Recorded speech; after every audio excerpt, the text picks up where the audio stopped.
Salutations à la populace. J'espère que vous allez bien aujourd'hui les amis. On va parler de ça aujourd'hui, oui. On va parler de Miles Morales, on va parler de Spider-Man, Across the Spider-Verse, Beyond the Spider-Verse, surtout. Asseyez-vous bien les amis et installez-vous confortablement. On va bien discuter. Les amis, j'ai vu une petite interview qui est passée de Christopher Miller et de Phil Lord, qui sont les deux showrunners du show, et je me suis dit, il fallait que je vous en parle, parce qu'il y a des choses qui sont tombées concernant Beyond the Spider-Verse, et ça va être magnifique. Ça va être magnifique. Cette interview date de pas longtemps, d'il y a quelques semaines, et quand j'ai vu ces petites news, ces petites informations, je me suis dit, ça c'est croustillant quand même. C'est croustillant, on attend ce film, un film qui devait déjà sortir il y a 2 ans, il a été repoussé, il devait même sortir là, en juin prochain. Non, le film sortira normalement, comme c'est prévu, en juin 2027. Et les amis, patientons. Nous allons patienter. C'est plus français. Nous allons patienter, les amis, pendant toute cette période, avec des petites choses, dont cette petite interview qui est faite par Collider, un grand média américain qu'on ne présente plus. Et découvrons ça ensemble, décryptons tout ça ensemble. Nous allons lire même ensemble ce petit article de Collider, les amis. Alors, après 3 ans, Spider-Man au-delà du Spider-Verse, donc Beyond the Spider-Verse, bénéficie d'une importante mise à jour de production de la part de Lord et Miller. Du coup, comme je le disais, les showrunners du show. Donc, c'est pas juste dans le scénario, mais aussi dans toute la production. Il y a des directeurs de photos, des producteurs qui vont rentrer dans ce 3e volet, et du coup, ce qui fait que ça change beaucoup plus. On a une mise à jour beaucoup plus importante, et on a des nouvelles choses très très intéressantes. Bref. Depuis la fin de Spider-Man Across the Spider-Verse, les amis, les spectateurs attendent avec impatience la conclusion de la trilogie imaginée par les scénaristes Christopher Miller et Phil Lord. Mais malheureusement, l'attente Spider-Man Beyond the Spider-Verse a été bien plus longue que prévu. Effectivement, comme je le disais, ça devait sortir il y a quelques années, enfin même pas, il y a 1 an ou cette année. Or, ça sort normalement l'année prochaine. Donc oui, c'est une attente bien plus longue que prévu. Initialement prévu pour le 29 mars 2024, comme je le disais.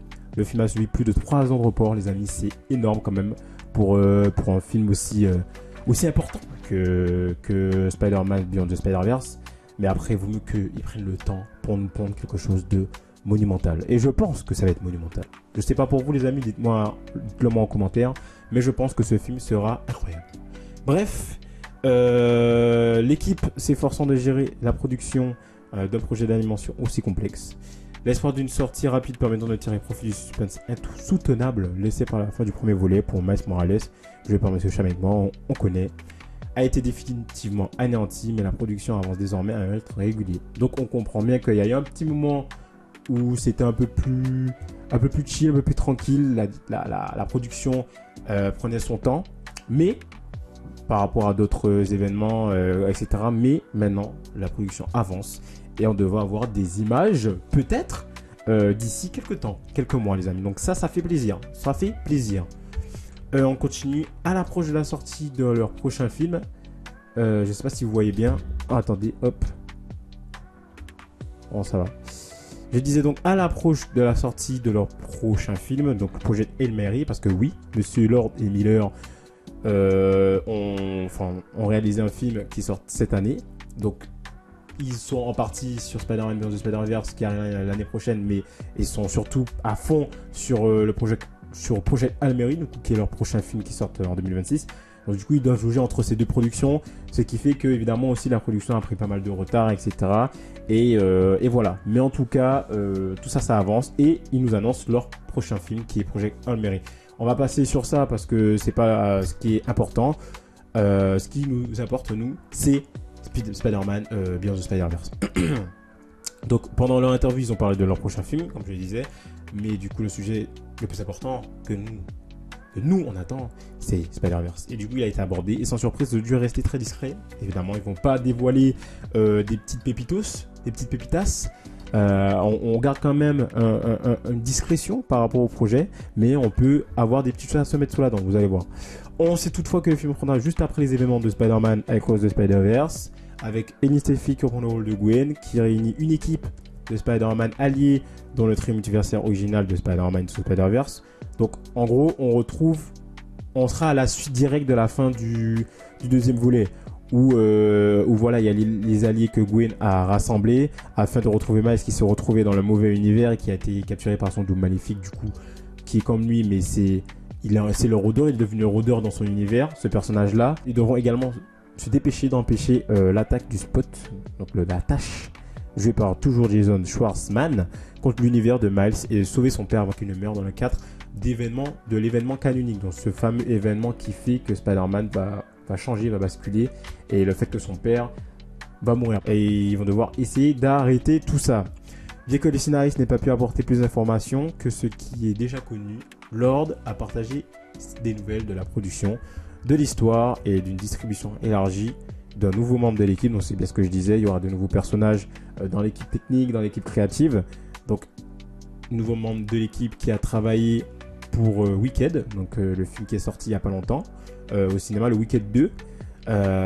Donc c'est une directrice de photographie d'après ce qui est marqué dans la suite, je crois, mais on va en reparler justement. Je cite la petite phrase de Monsieur Miller. On est en plein milieu, l'histoire est formidable, on a d'excellents collaborateurs, on a engagé Alice Brooke comme directrice de la photographie, voilà justement, et elle tourne à distance, ce qui est vraiment excitant, et de super nouveaux acteurs. Désolé d'être aussi discret. Donc visiblement on aurait des nouveaux personnages, peut-être, on sait pas. On a eu déjà tellement de personnages depuis Into the Spider-Verse et Across que là on se dit quel personnage il pourrait y avoir de nouveau dans le troisième volet. Mais visiblement on a de nouveaux acteurs, donc on aura des nouveaux personnages, des petits caméos par rapport au MCU, on sait pas, peut-être. En tout cas, c'est très intéressant. Et du coup, Alice Brooke, comme je disais, qui a bossé sur Wicked, qui serait la directrice de la photographie pour ce troisième volet. Intéressant, très intéressant. Wicked, j'ai pas vu, mais j'ai vu des visuels qui franchement, ça donne envie. C'est plutôt joli, c'est plutôt intéressant. Donc pourquoi pas? Pourquoi pas? En tout cas, les amis, l'équipe créative s'agrandit et ça peut nous donner des belles choses. Ça peut aussi nous donner de mauvaises choses, mais je pense qu'on va plus aller vers quelque chose de plus cool, de plus intéressant. Bien que Spider-Man Across the Spider-Verse ait déjà introduit une véritable armée de Spider-Man issus d'autres univers, donc certains sont devenus des chouchous des fans comme Spider-Punk, les amis.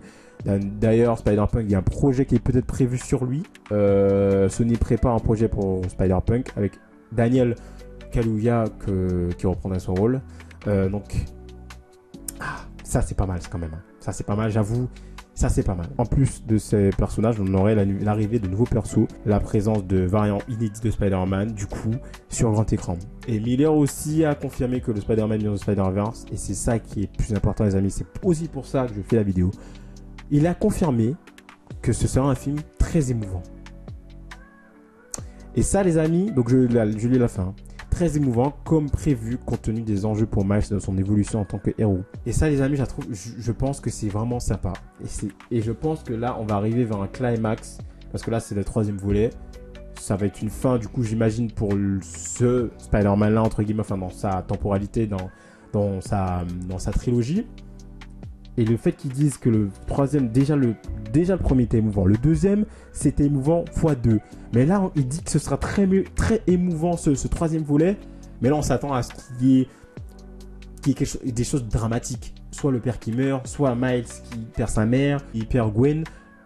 Il y aura forcément un côté très dramatique qui fait qu'on sera sur quelque chose de très émouvant. Et puis même, on a eu déjà ce côté relation entre le père, la mère, Gwen, etc. Les autres Spider-Man, Peter Parker. Dans le premier, quand il a rencontré Peter, le Spider-Man originel, il y avait déjà ce côté émouvant avec la musique, avec comme si c'est un... Il y a des moments où il y avait le passage de flambeau entre ce personnage-là et ce personnage-là, du coup entre Peter Parker et Miles. C'était déjà très fort. Mais là, si je dis pour le troisième volet, c'est que ça va être au-delà de nos espérances, les amis. Et là, on s'attend à quelque chose d'incroyable. Donc, quand moi, je vois ce truc, le film sera très émouvant, moi, je me dis oui. Et j'attends qu'une chose, c'est 2027, les amis, pour voir ce film. Mais vraiment, oh là là. Donc les amis, on va avoir un film très émouvant en plus de ce qu'on a eu dans Across the Spider-Verse. Ça va être monumental avec la musique, le côté épique, l'écriture. Parce que là, quand il dit émouvant, ce sont des showrunners. Donc l'écriture qu'on aura. Aïe aïe aïe aïe aïe. Bref, les amis, ça va être sympa. Ça va être sympa. Et on attend que ça, que ce film arrive en 2027. Bref, quant à savoir si Spider-Man Beyond marque véritablement la fin, du coup Miller a pesé ses mots. C'est le dernier volet de cette trilogie, a-t-il déclaré. Et Lord a renchéri, le dernier volet de cette trilogie, c'est certain. Du coup, il confirme bien que normalement, après ce troisième volet, en tout cas, eux, ils ne reviendront pas possiblement pour un quatrième, etc.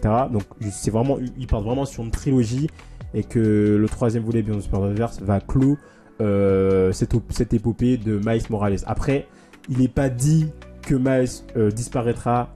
Loin de là, il va forcément revenir parce que maintenant il est devenu tellement populaire qu'il va forcément revenir. Il y a des comics et tout à son effigie. Il ne peut pas disparaître. Donc on aura d'autres projets sur Miles. Il va forcément arriver au bout d'un moment dans le MCU, c'est sûr. Peut-être pour Secret Wars. On sait pas. Bref, en tout cas, cette trilogie sera bel et bien terminée avec ce troisième volet, mais je pense que ils vont envoyer du lourd. Comme ils le disent, très émouvant. Ça va être du lourd, les amis, pour ce troisième volet de Spider-Man Beyond the Spider-Verse. Le troisième volet qui arrive l'année prochaine en juin 2027. Normalement, s'il n'y a pas de report. Donc voilà, les amis. Je parle pas de là-dessus parce qu'ils parlent de leur film Mail. Project Mail. Donc on est surtout focalisé sur Spider-Man. Donc voilà, les amis. J'espère que cette petite vidéo vous a plu. Petite vidéo news et info sur Beyond the Spider-Verse qui arrive l'année prochaine, les amis. J'espère que ça vous a fait plaisir. N'hésitez pas à me dire en commentaire si c'est ce genre de petites vidéos où on regarde ensemble les journaux qui nous donnent des informations et on décrypte ensemble. N'hésitez pas à me dire en commentaire si ça vous fait plaisir. Et à liker évidemment. Et voilà. Abonnez-vous, les amis. Et n'hésitez pas à activer la petite cloche pour ne rien rater des prochains contenus. On se retrouve pour une nouvelle vidéo et je vous dis d'ici là, ciao tout le monde. Allez, bye bye.